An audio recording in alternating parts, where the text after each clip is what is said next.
The bell chimed softly as the morning crowd stumbled into the cozy cafe, its warm aroma of toffee wandering through the streets slowly filling the air. Millions of little things happened here daily, but today was different. Today would change the everyday routine forever. The cafe was small but charming, with sunlight pouring through broad windows, splashing golden light onto oak wood tables and the polished floor. A young waitress named Emma wiped her hands on her apron, her eyes catching the first customers entered. As usual, she greeted them all with a smile that was both warm and practical. She was used to the quiet comfort of her job, the spirit of the city passing by whilst headed coffee machines and served sandwiches, but today, the bell over their door announced someone different. A man walked in, his suit soft and comprehensible luxury, leather gleaming, watch shining, and hair perfect like comb. He was known around the city as the millionaire playboy, Victor Hawthorne, a famous business magnate who was admired and feared in many circles. He strolled toward the counter not with the slightest awareness of the ordinary, his eyes scanning the room with a patented air of entitlement. "Good morning," he said with the kind of smile meant to show wealth, rather than warmth. "I hope your smoothie machine works better than last week." Emma eyebrow raised. She felt the challenge without the words. "It works fine," she answered calmly. Shek knew better than most that the cafe equipment was perfectly functional and that customers like Victor were mostly entertaining themselves rather than concerned about latte cups. "Sit anywhere. You know, I have other businesses, but I thought I'd drop by."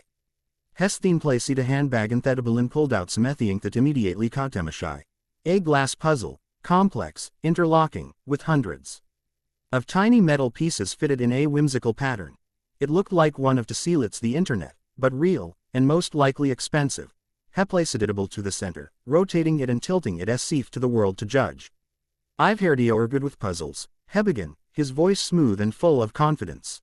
"I'm rather brave with hands-on things," Emma replied. She was careful not to feed Hisago.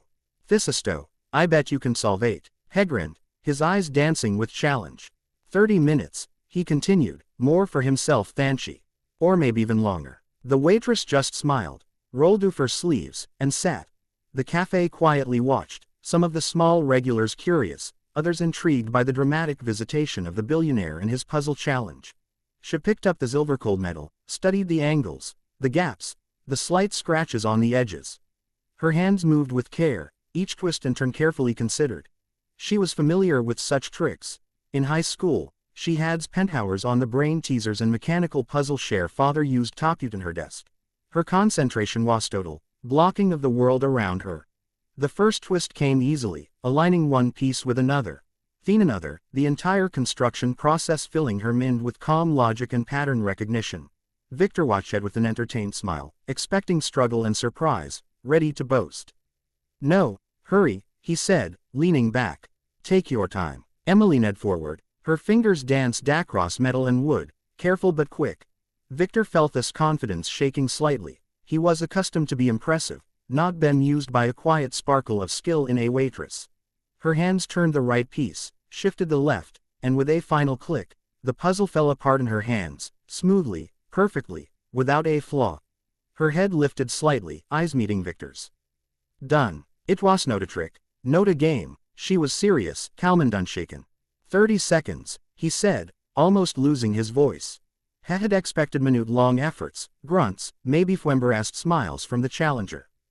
30 seconds, he repeated, still staring at simple but genius movements. You solved it." His voice was a staggering whisper, as if he was realizing this was more than a momentary annoyance, itw humiliation, with perfume of amazement. "Yes," Sheen's word simply, placing pieces back in the mirror image of original presentation.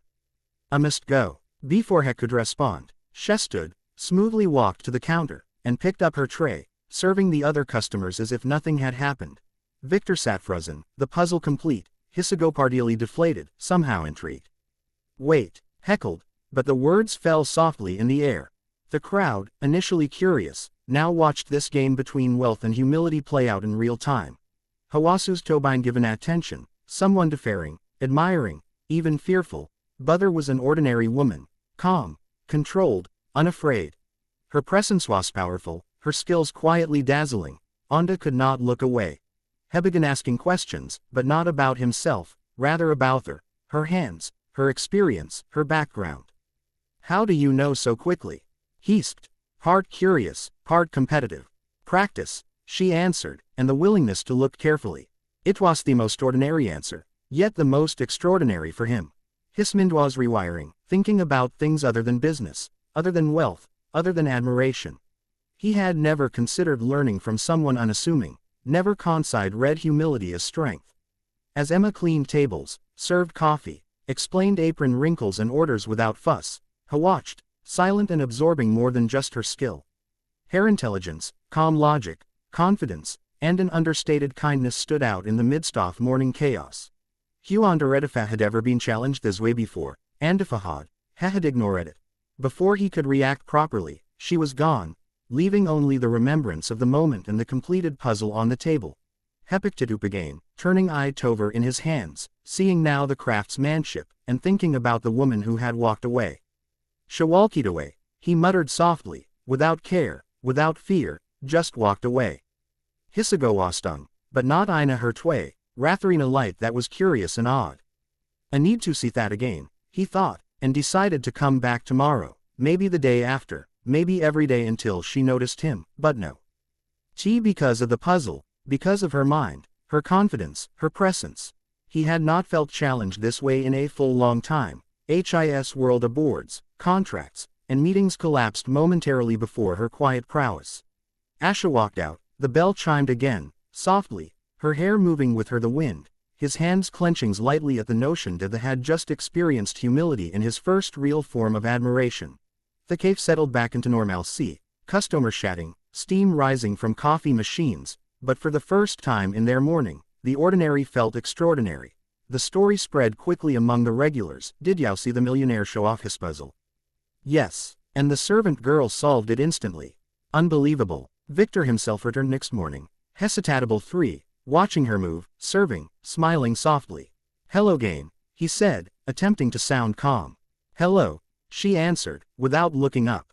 I hope you brought another puzzle. Perhaps, he said, perhaps I'd. But a day. He sat watching, learning, absorbing, admiring without words.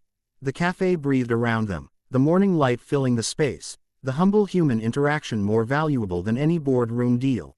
Hours passed, coffee cups refilled, conversations flowed, and EMMA went about their work, Victor learning to listen, not to act, but to absorb.